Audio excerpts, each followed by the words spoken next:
In the new Pacific Rim Uprising trailer, we were teased with all new Jaeger vs Kaiju battles.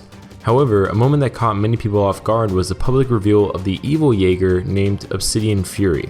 Fighting against Gypsy Avenger in the trailer, this Jaeger looked pretty badass in the trailer. In this editorial, however, we're going to explore everything we know about Obsidian Fury up to this point.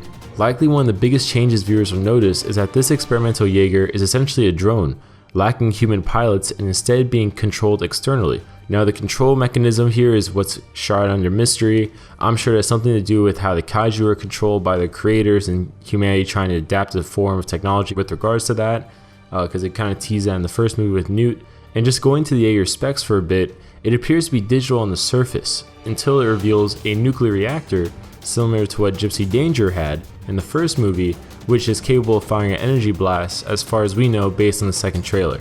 Now it also has orange chain sword for each arm, so I guess 2 total, just like Gypsy Avenger has.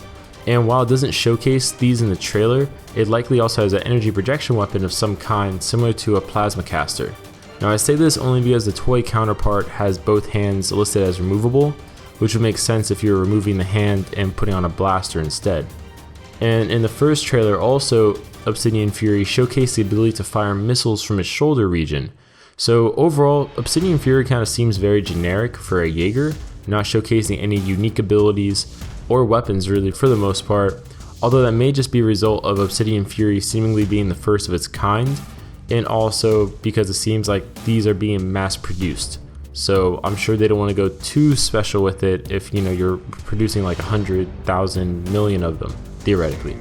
So as mentioned before, Obsidian Fury doesn't have any pilots. The new control system used is likely tied to the Jaeger Kaiju hybrids, which we'll get into in another editorial. But I theorize that the new Jaegers like Obsidian Fury that we saw being mass produced are basically just kind of gonna phase people out, essentially phase the Rangers out, and likely will receive a plot along the lines of breaches being intentionally opened maybe to increase demand for the Jaegers. At the same time, it's more probably easier to make the Jaegers if you don't have to also account for safety concerns or for the inclusion of the Rangers.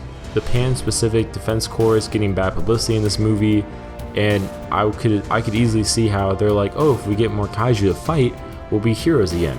I feel like the kind of focus on the drones and the remote-controlled Jaegers is why we have so many youth and teen pilots in the second trailer, as if the Ranger program is all but gone, or at least heavily lacking at this point, it would make sense why they don't have a bunch of adult, fully trained pilots. Since the new control system is likely based on Kaiju communication, which is based on the Precursors tech, I wouldn't be surprised if the Precursors simply just took control of Obsidian Fury.